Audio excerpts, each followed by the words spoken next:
Hello, and this is my podcast for the Module 2, Signing in Black America.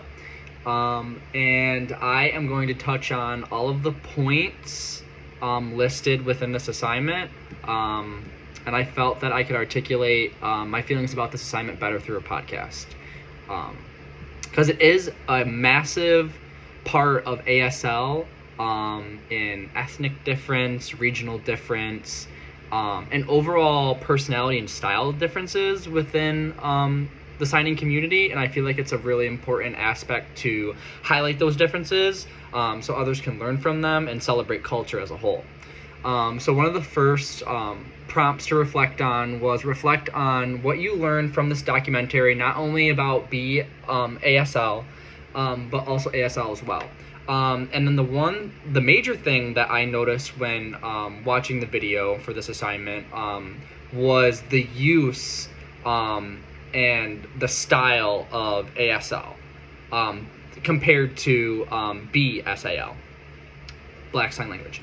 And like the main thing that I noticed was a mixture of personality and stylistic differences, hand shape, location, and orientation of how we articulate what we're trying to say through motion, through physical motion. And these kind of highlight one of the main things that I saw in the very beginning was it's very comparable to dialectal differences. Excuse me.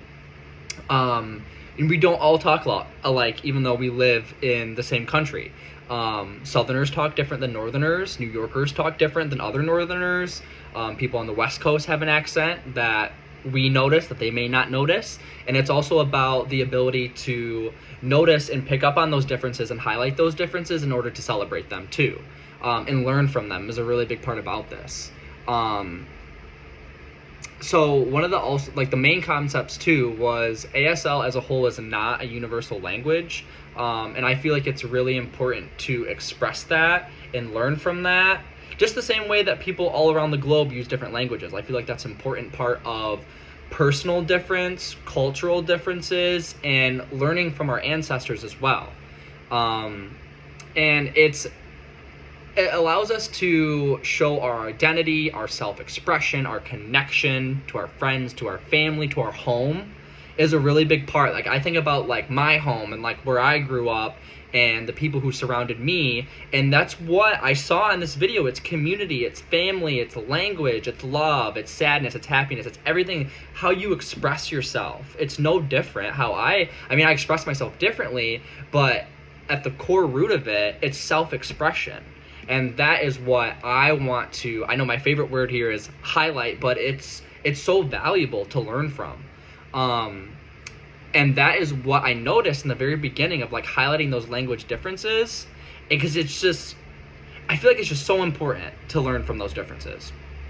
And then one of the next prompts that I thought was very interesting to talk about was how does language change and grow with the times? And I thought this was very interesting for this topic. And one of the things that was discussed within the video was the difference in segregation. I feel like we don't think about that enough, where it's white people in America had access to a well-rounded education in the early 1900s. It's always been accessible. But for black people, that has been limited. And especially for black people who have different impairments, who are hearing impaired, who have visual impairments, physical capabilities, it's all around the board at a higher disadvantage than just having the skin color. Just being black and having a different skin color than your white peer puts you at a different advantage in that time. And one of the notes that I put down was the latest school to open up was in 1938 in Louisiana, as the matter of desegregation of schools, and especially for our deaf community and for our hearing impaired folks, it was even more difficult to integrate the use of sign. And then this is when we also noticed in the video that when black folks started entering into the white schools to learn sign language, they noticed that white people signed differently, and it was a factor of assimilation, which I thought was very interesting, where it's they had the push to sign differently for self-expression, but in order to communicate viably and understand what other people around them are saying within the school system to learn the language, they had to assimilate into that sign language and had to drop personal culture and personality and self-expression. And I feel like that really did hit me a little bit, because I'm always a person that wants to put myself in other people's shoes, and just imagining that happening to me, I really can't imagine that happening to me, because I've never personally felt that, but just to imagine it is it's gut-wrenching. It's really gut-wrenching to think about how they really had to work for it. They really had to work for it and advocate for themselves, and the fact that it is even a thing is horrible. It's so awful. And one of my next points that I have in here, again, sign language was hard for Black individuals to sign in earlier years because of segregation and the fact of assimilation too into white ASL. White people had access to a well-rounded education. And there was the fact of they had access to better books, better schools, better teachers, better connections. And those are all things that help us learn. And they didn't have access to those things, so there's going to be a rift in communication. And what was my next point here? I wanted to touch on code switching too. I can't remember her name, but it was one of the speakers in the video. When she entered the white school, she would code switch. And I remember she was talking about how she started to, again, assimilate into that white ASL to be an effective communicator, is what she thought. And then when she was with her Black friends and they were signing to each other, they'd be like, "You're talking like a white person." And then she kind of like it hit her, and she realized like, oh, like this is my culture, these are my people. And then she learned to code switch back and forth between ASL and BASL. And I just thought that was so interesting, because it's just it's a fact of culture, and it's a fact that like it hit her for the first time and she realized it. And it was so interesting to learn, and for her to reflect on her feelings and like what she had personally been through. I feel like that was a really good learning opportunity for me to like it put myself, like I was able to just visualize it in a different way, and it was just so interesting to look at.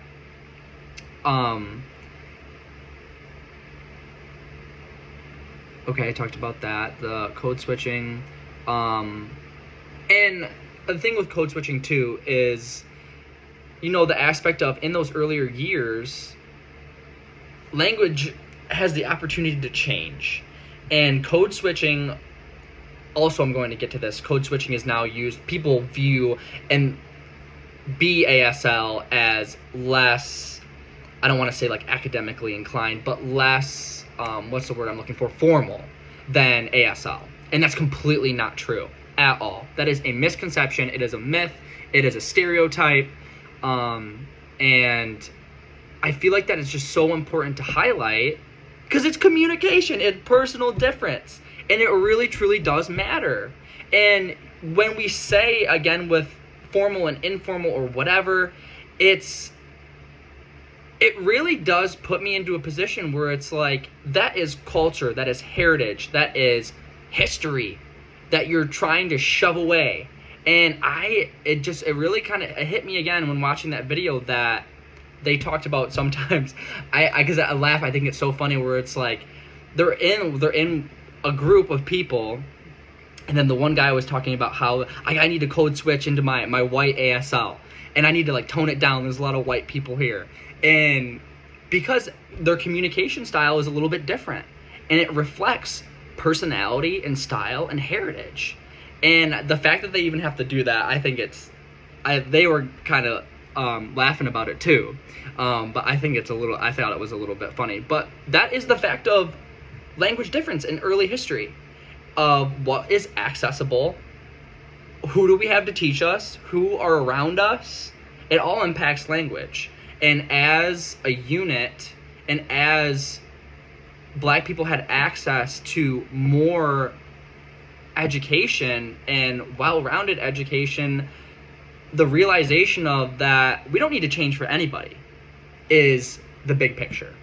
Is that it's it's a dialectal difference of language. It's a cultural difference of language. It's a personality, stylistic difference of language, and it's important that we celebrate that and highlight that. I think code switching was one of my biggest takeaways from watching that film. And it was a restriction of self-identity, connection to one's culture and roots. And I, like, throughout history, Black people have always been told that they're wrong, that they're lesser than. And this is just another example of deep-rooted systemic oppression. And the fact that it transpired into the ASL region and for human communication is just despicable in my mind. And I have here too, I have it highlighted. It takes courage to be different. And every single person in this video had courage and is expanding on their courage to tell other people their story, and to even film this video, the courage to tell that story and to let other people learn from their experiences is truly inspiring to me. And I just found it so interesting about, like, the language differences and access to communication and how that impacted language as it grew through history, because it truly did, through, hand shapes and facial expressions. There's a lot. The physical differences of BASL compared to ASL, there's a lot of differences. And the way that they use signs, I think that's in my next prompt, but I'll get to that. It's different. And it's important that we show these differences to learn from them. Because one of the things that one of the interviewers was talking about was signing with a person that was from New York versus the South. And the lady from the North, who's from New York, was talking about how you sign different. Like, why are you signing like that? And then the lady from the South, like the Southern attitude. I think that's so funny. This is how I've always signed, and I'm going to keep signing that way. And I'm like, yes, you should. Because that is what you grew up on. I'm not going to talk different for anybody else. That's like my personality. That's my self-expression. And as you said, and that's so transferable to ASL. It's language. It's language. And there's personality and stylistic differences. And I have... what does language teach us about the culture it represents? Everything. Literally everything. This is a big one. It teaches us family, love, evolution, in the sense of language, and changes in different identities as well. Also, like, talking about the geographical differences for how each person signs is a really big thing too. Like I was saying earlier, the signing difference between a person who lives in the South versus the North. Those are regional differences, and we also have ethnic differences, personality differences, like I've said before, and it's a sense of self-expression. And when we see these things, we're seeing culture. We're seeing, like, how I was raised versus how someone else was raised. And it really just how we speak to one another and hear one another, that's how they're showing their culture, is through their sign. And just because it's different doesn't mean that it's any less, is another thing too. I have in here leaving a larger space for sign. In BASL, they're using more space. They take up 2 hands primarily, is another thing that was mentioned within the film, for interpretation. I have in here too, like, the quote was described as hearing people having an accent.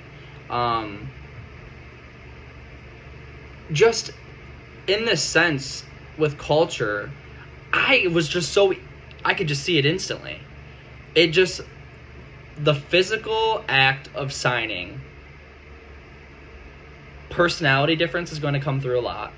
And when you are around the people that you grew up with and your history and your culture and your values and learning from your ancestors, it's going to impact how you are today. And each person around the globe has a different culture. White people have a different culture, black people have a different culture, people in England have a different culture, people in India have a different culture, people in Asian countries have different cultures. And they all have different morals and different values and a different way of acting out day-to-day standards of life. And that's culture. And language reflects that culture, how we interact with one another. And that's the biggest thing right there, is I feel like it's the interaction between two parties that really highlights culture. If they're from the same culture, and then if they're from different cultures, you can experiment and learn from those cultures and grow as a unit, as together. And like that's leading me into global language. I thought this question was so interesting. Would a global language used by all people be good or bad? Why or why not? And then the other one above that kind of skipped. I'm going all over the place. Do you think having different languages and different language varieties is beneficial or not? And I think having different languages is so beneficial. I mean, just think about, well, like spoken languages. Each culture, each language is different, and it highlights their culture, their history, their background, the food that they eat, how they greet one another. It's everything. Their language is everything, and that makes up who you are as a person. Like, if I grew up in a different country, if I grew up in an Asian country, a country of Asian descent, I would speak a different language. I would eat different food. I would learn different things. And that's normal. That's normal. And I feel like people become so hypocritical and form all of these biases about language and about culture because they don't know and they're uneducated on that culture. So that's why I always highlight that it's so important to be open and learn from other people, because they may do things that may be easier, more difficult, or they have certain reasons for doing things reflected around their culture or their religion, or their ethnicity that matter to them, that highly matter to them. And learning from those things may allow us to become more in touch and more in depth with our own culture. When we're around people that are of different culture and of our different descent than us, it can be kind of intimidating to learn from their cultures. I know that, like, I like to think about like the difference of, like, you know, when Americans go to like European countries and we kind of get looked down upon for like being American. So it can be kind of intimidating. I can see that. But also I feel like at the core root of being human is to try and to learn from other people. Because I know that when others travel and they use their native language, they love it and they're proud of us for learning that language. And I kind of think of it being proud to be in depth in another's culture. I would be proud to someone learn from my culture. I mean, my culture's pretty basic, but I would welcome anyone with open arms. And I would expect the same of someone else. If I'm genuinely trying to learn from your culture and I want to learn and I have this desire to learn, that's why I think that we need these language differences. However, on the next comment, on top of having these language differences, I feel like it would be so interesting to have a universal, I'm so used to saying ASL, sign language. I feel like it would be on all different fronts. Like for, I know it's like a jump here, but like for emergency situations, it would be so beneficial. For spreading like nationwide news, like things like that. Like we don't think about those things very often, but if we had like a quick way of communicating with one another, I feel like it would bridge so many gaps within society that we don't talk about. But on top of that, I agree with both of these comments, but my main thing is that I would get scared about if we all had the same language, is that we would lose the culture. We would lose the history, is my main thing. And that's what this was all about. That's what this whole presentation was about highlighting one's culture and learning from that culture, and understanding that just because they speak differently, they may act differently, they may present themselves differently, doesn't mean that they're any less valuable than the person to our left or right in how we communicate. And that is just like another main takeaway that I had. It was the biggest takeaway that I had. And that's why I touched on the code switching thing, where they almost felt like, oh, I need to tone it down a little bit. And I, like, in my head, I'm like, no, tone it up, because that's your culture and that's who you are as a person. And if anybody ever tried to restrict me as a human being, and that's what they're doing, the people that don't ever restrict yourself. And that's why I just want to like jump into the screen and just lift them up, because like that is your culture, that is who you are, that is how you were raised, that is how your friends were raised, that is you learn from your grandparents, your aunts, your uncles, your siblings, all those people around you. That is what you know. Why don't we educate before we discriminate? And that is like the cornerstone of language, is to educate oneself on another's language so we can become more in depth in our own. And that was just, I feel like that's just, again, I like to say my biggest takeaway, but I have a lot of big takeaways from this. And I thought this was a really good opportunity to delve into another person's perspective on language, especially through sign. Because, I mean, in these ASL courses, I mean, we're so highlighted into ASL as just ASL, and not learning that people who use ASL sign differently. And it also is going to be the course with regional differences too. There may be physical differences with hand shapes, space, facial expressions, body movement. It's like a dance, and you need to learn a dance to do it effectively. And that, I love that comparison. Sign language is a dance, and if you want to be on the dance floor, you got to learn the language. But that is all I have.